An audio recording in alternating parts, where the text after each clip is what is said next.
Bonjour et bienvenue sur la chaîne YouTube de Orchestra. Dans cette capsule, nous verrons les tâches de fin d'année à faire dans le cadre du processus de paix fait dans Orchestra. Les objectifs de la formation sont que vous maîtrisiez les étapes préalables à la fin d'année de paix afin de générer l'émission des relevés d'impôts avant de débuter la nouvelle année et de faire les ajustements nécessaires au dossier de vos employés. Nous verrons donc un échéancier afin de visualiser les principales étapes du processus. Nous verrons dans un premier temps comment procéder à un ajustement au cumul d'un employé, puis nous verrons comment gérer les cases des relevés associés à vos revenus, avantages et déductions. Vous verrez également comment et quoi mettre à jour dans les dossiers de vos employés en prévision de la génération des relevés d'impôts. Finalement, nous verrons la gestion des banques de temps. Si vous êtes à la recherche d'experts en paie et retenue à la source, nous avons des ressources pour vous. Évidemment, les sites gouvernementaux sont une mine d'informations pour vous pour tout ce qui est relatif à la paie. Il y a également l'Institut national de paie ou l'Association canadienne de paie qui peut vous soutenir et répondre à vos questions fiscales. Vous pouvez également contacter une firme comptable ou vos vérificateurs s'ils sont spécialisés en paie. Vous savez que la fin d'année ne se limite pas à émettre les relevés d'impôts. Les tâches sont réparties tout au cours de l'année. Comme l'année fiscale est basée sur la date de paiement de janvier à décembre, vous avez jusqu'au dernier jour payable en décembre pour émettre des paiements ou versements qui doivent être inclus dans l'année fiscale. Vous pouvez, en janvier ou en décembre, procéder aux ajustements cumulatifs, par exemple pour des avantages imposables comme l'avantage automobile, si elle n'a pas été considéré sur chaque période de paie pendant l'année. C'est aussi le temps en janvier de procéder aux mises à jour des dossiers de vos employés, à vos informations de transmission, à la configuration de vos cases et relevés au besoin et à la création de vos nouvelles périodes de paie pour la nouvelle année. Toutefois, vous devrez attendre avant de faire votre première paie de l'année que nous ayons procédé à la mise à jour des formules et des calculs d'imposition pour tout ce qui concerne les déductions à la source. Vous devez attendre habituellement vers la troisième semaine de janvier que nous ayons reçu notre numéro de transmetteur avant de générer vos feuillets d'impôt pour vos employés. Vous aurez jusqu'au dernier jour de février pour les émettre et les transmettre à vos employés. C'est également à cette date que vous devez compléter le sommaire 1. Le paiement des excédents CNESST doit quant à lui être fait au plus tard le 15 mars. Finalement, il restera en mai ou à votre date de bascule à faire le transfert des banques de vacances monétaires et à mettre à jour manuellement le pourcentage de vacances de vos employés qui sont admissibles à un changement. La première étape consiste donc à faire les ajustements au cumul des employés, principalement dans le cas d'avantages imposables n'ayant pas été traités lors du traitement de la paie. On parle notamment des avantages automobiles ou des assurances dans le cas d'absence à long terme. Vous devez vous assurer que la partie d'assurance maladie payée par l'employé a été déclarée. Nous vous conseillons de vérifier auprès de votre courtier en assurance pour la répartition à imputer. La page d'ajustement au cumul comprend notamment un résumé des déductions à la source et des codes de paie. Vous pouvez consulter les ajustements qui ont déjà été faits et cliquer sur une ligne pour voir les paies traitées de l'employé qui est en cours de consultation. Pour faire un ajustement, rien de plus facile, vous devez aller dans le menu donc Données, Gestion des employés, Employés, puis cliquer sur Cumul dans le menu de droite. Pour faire l'ajustement, vous choisissez l'employé dans la liste déroulante du haut. Ensuite, vous devez d'abord choisir la période et l'année dans laquelle vous souhaitez faire votre ajustement. Puis, vous saisissez votre ajustement dans les différents champs nécessaires. Sachez que pour le salaire brut, l'avantage et déduction, la case de montant va à la liste déroulante qui suit, comme dans l'exemple ci-dessous. Notez que si vous souhaitez saisir plus d'un revenu, plus d'un avantage ou plus d'une déduction, vous devez le faire dans des ajustements séparés.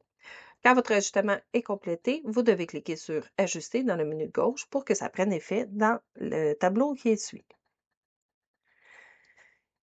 Vos ajustements sont faits, il est maintenant temps de créer les nouvelles périodes de paie pour la prochaine année. Vous allez dans le menu Paie, Gestion des périodes. Vous cliquez sur Création de période dans le menu de gauche. Vous aurez le petit tableau qui est à droite. Vous choisissez donc le type de versement et vous saisissez la date de début de la première période de paie. Donc, pour une période débutant le dimanche et finissant le samedi, on va inscrire le dimanche. Par défaut, la date d'émission va être à 5 jours après la date de fin, mais vous pouvez le changer au besoin. Dans ce cas-ci, ça va être payable le jeudi. N'oubliez pas que la première période de paie est la période qui est payable en janvier, même si la date de début et de fin sont en décembre de l'année précédente. Avant d'émettre votre première paie, vous devez attendre que nous ayons fait la mise à jour des calculs et des formules de déduction à la source. Avant d'émettre les feuillets d'impôt pour vos employés, vous devez attendre d'avoir notre confirmation que nous avons reçu notre numéro de transmetteur. Vous devez également avoir reçu vos informations en tant que préparateur et vos numéros de relevé. En attendant, vous pouvez prendre de l'avance sur les prochaines étapes, comme mettre à jour vos informations de transmission, mettre à jour les cases des relevés ou mettre à jour les dossiers d'employés, c'est-à-dire entre autres la case 45 pour la couverture dentaire, la province, le numéro d'assurance sociale. Si vous avez un changement de salaire à faire au début de l'année, vous pouvez également mettre à jour vos revenus et historiques des postes et embauches. Pour mettre à jour les informations de transmission, vous devez aller dans Paie, Configuration, Initialisation, dans l'onglet Transmission électronique. Vous devez choisir l'année d'imposition, puis vous complétez les différentes sections. On a une section pour les relevés 1 dans laquelle vous devez mettre vos numéros de série et numéros de préparateur, ainsi que vos informations comme le nom d'entreprise et l'adresse. Dans la section T4, vous devez rentrer votre numéro de préparateur, vos informations encore, et cette info qui est reprise pour les T58 si vous avez à les sortir. Finalement, dans la dernière section, Informations sur l'employeur, vous devez rentrer vos numéros d'identification, vos numéros de dossier, numéro d'entreprise et vos informations en tant qu'entreprise. Il est maintenant temps de gérer les cases des relevés. Vous devez vous assurer que tous les revenus, avantages ou déductions nécessaires ont bien été tenus en compte dans les différentes cases et relevés de chaque palier de gouvernement. Pour ce faire, on va aller dans Paie, employeur, gestion des cases et relevés. Pour vous aider, on a créé une requête prédéfinie standard qui s'appelle Paye, vérification des items manquants pour case des relevés. Si vous avez besoin d'un expert pour savoir quel revenu va dans quelle case, je vous suggère de communiquer avec l'Association canadienne de la paix. Si vous souhaitez comment faire dans le système, à ce que là, vous pouvez communiquer avec nous. Pour gérer les cases, vous devez donc choisir le palier de gouvernement, puis choisir le type d'association, soit tous, revenus, avantages ou déductions. Ça va afficher la liste en bas de ce que vous avez choisi. Pour modifier une ligne, on clique sur le petit crayon. Dans le nouvel écran, vous choisissez la case dont vous maintenez le clic de la souris, puis vous la laissez tomber soit dans la colonne Additionner aux cases ou soustraire aux cases. Vous le faites pour chacune des cases qui sont nécessaires. Une fois c'est terminé, on clique sur le bouton Terminer, puis vous recommencez pour les autres codes de paie que vous devez associer. Les cases ont été relevées. On va mettre maintenant à jour les dossiers d'employés en prévision d'émission des relevés. Vous devez mettre à jour le numéro d'assurance sociale. Donc, dans Données, gestion des employés, employés, dans le menu de gauche, Informations, on s'assure que dans cette page, toutes les informations sont bonnes, dont le numéro d'assurance sociale et la province. Si vous l'employez, la province de résidence est différente de la province d'emploi, vous pouvez le rentrer dans le même écran. Finalement, vous devez vous assurer que la case 45, le statut de prestation dentaire, a été associé à votre employé. Pour ce faire, vous devez aller dans le menu de droite Variables. Si vous avez besoin d'ajuster vos taux horaires pour la nouvelle année, c'est le temps de faire votre mise à jour. Donc, avant votre première paie, vous devez mettre à jour les revenus, mettre à jour l'historique des postes. Et pour ceux qui œuvrent dans le secteur de la construction, vous devrez mettre à jour les taux CCQ. Pour mettre à jour les revenus de façon manuelle, on va aller employé par employé, on va aller dans Données, gestion des employés, employés, puis dans le menu droite, Revenus. Un petit truc, on coche la case actif seulement qui est ici, puis on va pouvoir cliquer sur les flèches pour passer d'un employé à l'autre. Pour modifier, on clique sur le crayon, on modifie la ligne, puis on clique sur le crochet vert pour accepter. Vous pouvez également le faire par revenu si vous allez dans Paie, Configuration, Revenu, puis vous cliquez dans le menu de gauche Qui. Vous choisissez votre revenu, puis vous cliquez dans le menu de gauche Qui. Vous aurez accès à la liste des employés qui ont le salaire que vous aviez choisi. Vous pouvez cliquer sur le crayon, faire votre modification, puis cliquer sur Appliquer et le faire pour chacun des employés qui sont là. La dernière façon est de le faire en lot par importation, donc dans le fichier Gestion générale, base de données, importer et exporter des données. On choisit premièrement le type d'importation, soit importation orchestra revenu des employés. Puis on clique sur Télécharger les données. À droite, le lien qui est à la pastille numéro 2. Quand vous avez cliqué sur le lien de télécharger les données, ça va télécharger un fichier Excel dans votre dossier de téléchargement. Vous pouvez l'ouvrir, faire vos modifications, sauvegarder et fermer ce fichier. Ensuite, vous revenez dans la page d'import et vous cliquez sur Choisir un fichier. Vous allez chercher votre fichier sauvegardé à l'étape précédente, puis vous cliquez sur Importer. Pour la mise à jour de l'historique des postes, vous pouvez le faire de deux façons, soit dans la façon manuelle employé par employé dans Données, gestion des employés employés, puis dans le menu de gauche historique des postes et embauches. Ensuite, vous pouvez le faire en mise à jour en lot, donc dans Données, gestion des employés, ajout à l'historique des postes occupés en lot. Vous pouvez mettre à jour seulement l'historique des postes et mettre à jour le revenu séparément. Vous pouvez mettre à jour soit le revenu principal de l'employé en même temps que son historique de poste si le revenu est coché attaché à l'historique. Sinon, vous devrez mettre à jour le revenu séparément. Pour ceux qui sont dans le secteur de la construction, vous pouvez mettre à jour les taux CCQ en allant dans Paix, Configuration, Initialisation, dans l'onglet CCQ. Vous mettez la date de mise à jour, puis vous cliquez sur Mettre à jour. Si vous devez le faire pour un employé seulement, vous devez aller dans Données, Gestion des employés, Employés, menu de droite CCQ. Vous choisissez l'employé, puis dans le menu de gauche, vous cliquez sur Importer les taux de toutes les fonctions.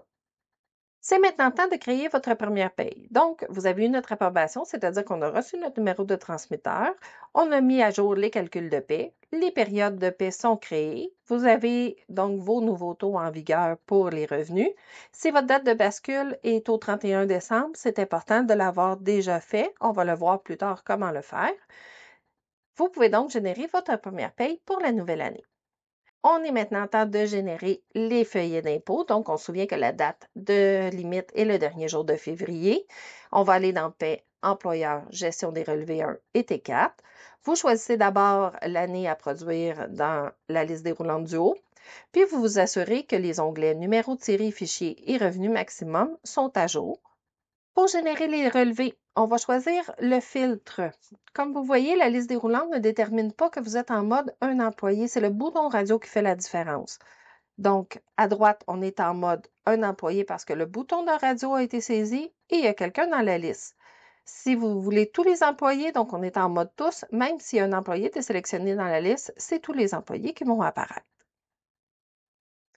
Pour générer les feuillets d'impôt en tant que tel, on va choisir donc tous dans le choix de employé. On va cliquer dans le menu de gauche sur Créer tous les relevés originaux. Si vous avez une erreur de génération, vous allez tout d'abord avoir, où ce que la première flèche, le nombre d'employés qui n'ont pas de relevé. Vous pouvez cliquer sur le lien pour voir les personnes qui n'ont pas de relevé.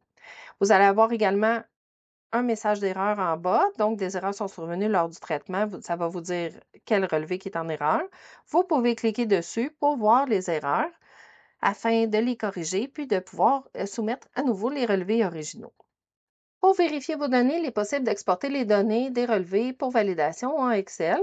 Pour ce faire, vous devez cliquer dans le menu de gauche Exporter les données. Vous obtiendrez alors un fichier Excel de 2 onglets, soit un onglet par palier de gouvernement, avec une ligne par relevé qui inclut les originaux et les modifiés. Dans ce cas-ci, on aurait juste les originaux et une colonne par case du relevé.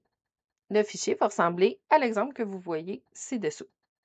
Vos relevés sont validés, il est maintenant temps de les imprimer. Vous pouvez cliquer sur Impression dans le menu de gauche. Donc, dans l'écran d'impression des relevés, on va choisir le palier de gouvernement et l'année d'imposition. Vous allez cliquer sur Sélectionner, puis cliquer sur Imprimer les relevés dans le menu de gauche. Vous obtiendrez alors un PDF contenant tous les relevés sélectionnés. Vous devez répéter pour l'autre palier de gouvernement. Une fois vos relevés imprimés, on va procéder à la création des fichiers de transmission. Pour créer, on va cliquer sur Transmission, donc dans le menu de gauche de la section Navigation, soit de l'écran de gestion des relevés 1 ou T4 ou dans l'écran d'impression des relevés. Vous pouvez choisir alors le type de relevé, relevé 1 ou T4, l'année d'imposition et le type d'envoi, soit original, modifié ou annulé. On va cocher les relevés à transmettre et cliquer sur Créer fichier de transmission dans le menu de gauche.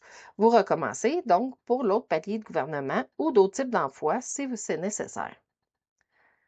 Pour récupérer vos fichiers de transmission, vous devez, dans la page donc, de création de fichiers, cliquer sur Historique de transmission dans le menu de gauche. Il va vous rester à transmettre les fichiers aux différents paliers de gouvernement. Donc, on choisit le type de formulaire et l'année d'imposition, puis on clique sur l'icône du fichier pour le télécharger. La date de transmission et la date de création du fichier. Vous devez répéter pour l'autre palier de gouvernement. Il ne vous reste plus qu'à transmettre vos deux fichiers au palier de gouvernement concerné. Pour transmettre les fichiers de type XLM aux deux paliers, voici les deux adresses que vous pouvez utiliser. Évidemment, les adresses sont en référence car ils peuvent changer sans préavis. Vous devez consulter les sites gouvernementaux appropriés. Concernant la case transmis, la case transmis se coche dès que vous créez votre fichier XLL. Donc, indépendamment que vous ayez transmis le fichier ou pas au gouvernement. C'est cette case qui va influencer le comportement de la corbeille, comme vous voyez, supprimer, annuler. Si le relevé est coché transmis, le relevé sera annulé. On ne peut pas supprimer un relevé qui a été transmis. Le relevé n'est pas coché transmis, alors à ce moment-là, le fichier pourra être supprimé pour en générer un nouveau. Pour modifier un relevé transmis, vous n'êtes pas obligé de l'annuler, vous pouvez simplement l'amender. On va aller d'abord dans Paie employeur, gestion des relevés 1 et T4. On va choisir l'année d'imposition à corriger dans le filtre d'employé. Donc, vous pouvez choisir soit l'employé ou tous. On n'oublie pas que c'est le bouton radio qui fait la différence. Vous choisissez le type original, puis sur la ligne de l'employé, vous cliquez sur l'icône des deux petites feuilles pour créer le relevé modifié, soit dans la section relevé 1 ou T4 selon ce que vous avez besoin. Ça va vous créer un fichier, un relevé modifié. Donc, vous éditez le relevé, puis vous modifiez celui de l'autre palier de gouvernement au besoin. Vous allez devoir répéter les 3 étapes précédentes, soit l'impression du relevé pour votre employé, la création du fichier de transmission, puis la transmission aux différents paliers de gouvernement. Les nouveaux rapports modifiés seront affichés dans le type d'envoi modifié. Vos relevés sont tous transmis. Il est maintenant temps de compléter vos sommaires provinciales et fédérales. Vous aurez besoin du sommaire des cases de tous les relevés émis. Dans la page des gestions des relevés 1 et T4, vous allez cliquer sur Sommaire dans la section Imprimé du menu de gauche. Ensuite, quand vous avez le sommaire à l'écran, vous pouvez cliquer sur la disquette pour exporter dans le format de votre choix. La plupart des employeurs doivent calculer les excédents sur une base annuelle. Toutefois, si vous êtes un employé de l'industrie de la construction ou de la rénovation résidentielle, vous pourrez avoir droit au calcul des excédents sur une base hebdomadaire. Si vous souhaitez calculer votre excédent hebdomadaire de paiement à la CNSST, nous avons une requête prédéfinie disponible qui s'appelle Rapport des excédents CNSST. Si vous avez besoin de plus d'informations, je vous invite à consulter directement le site de la CNSST sur leur page de calcul de l'excédent. Le sommaire 1 doit être produit par tout employeur qui est tenu de produire donc des relevés 1, selon le cas, au plus tard le dernier jour de février pour l'année précédente. Le rapport 1 vous permet de comparer vos déductions à la source avec les droits que vous avez déclarés pour l'année. Il vous permet également de calculer la cotisation relative aux normes du travail, la cotisation au Fonds de développement et de reconnaissance des compétences de la main-d'œuvre et le total des dépenses de formation admissibles reportables. Pour vous aider, vous avez le sommaire des relevés, des rapports au tableau de bord des coûts de formation. Si votre bascule était au 31 décembre, sinon vous attendez évidemment à votre date de bascule, mais vous devez faire la mise à jour de vos banques de vacances monétaires. Pour ce faire, vous allez aller dans Paye, Employeur, Transfert des banques de vacances. Quand vous allez cliquer sur Transférer, le solde des vacances accumulées va s'additionner aux vacances courantes s'il y avait déjà un solde non payé. Pour la modification des pourcentages de vacances pour vos employés admissibles, il n'y a pas de changement automatique, donc vous devez le faire manuellement à partir de la page Données, Gestion des employés, Employés, puis dans le menu de droite, Vacances. N'oubliez pas que si vous changez le pourcentage de vacances, vous devez sauvegarder. Si vous avez aussi des banques de vacances de temps en heure, je vous invite à consulter nos articles de notre base de connaissances suivants, soit la mise à jour des banques de temps et le document de fin d'année de paie. Si vous êtes dans le secteur de la construction, vous aurez également besoin de générer des relevés T5018. Sachez que les informations de transmission sont dans Paie, Configuration, Initialisation. L'onglet Transmission électronique, c'est la section T4 qui est utilisée. Pour générer vos relevés, vous devez aller dans le menu Achat, Relevé T5018. Dans l'onglet Options, vous devez identifier premièrement les comptes de grands livres à prendre en compte dans la déclaration. Vous rentrez votre compte et vous cliquez sur Ajouter. Pour créer une déclaration, vous devez d'abord cliquer sur Créer une déclaration et spécifier la période de date, par exemple du 1er janvier au 31 décembre. Vous pouvez ajouter, modifier ou supprimer des lignes lors de la génération de la liste qui est à l'écran. Vous pouvez imprimer les relevés ou le sommaire par le menu de gauche selon les boutons appropriés et vous pouvez générer à partir du bouton Générer fichier XLM pour votre fichier de transmission à transmettre au gouvernement. Si vous avez des questions, je vous invite à consulter notre portail GERA qui contient une base de connaissances avec plein d'articles sur divers sujets qui vont pouvoir vous aider. Il y a aussi notre chaîne YouTube dans laquelle il y a des vidéos explicatives de différents processus. Vous pouvez également nous joindre sur LinkedIn ou sur notre site Internet. Plusieurs nouveautés Orchestra sont déjà en place ou seront mises en place dès le début de 2025. Par exemple, nous supportons maintenant des taux multisyndicats dans notre module de paie. Nous avons un nouveau module de projet qui est en développement. Un module de compte de dépenses est déjà mis en place. Nous avons aussi un module d'indicateurs de performance avec plus d'une quarantaine d'indicateurs standards qui est déjà en place. Des capsules d'aide ont été mises en ligne, donc sur notre chaîne YouTube, et plusieurs sont déjà inclus dans nos articles de base de connaissances sur notre portail Gérant. Une autre de nos nouveautés est d'envoyer les fonctionnalités standards avant la date de mise à jour prévue. Cette liste de fonctionnalités standards est accessible en tout temps sur notre portail Gérant dans la section Nouveautés.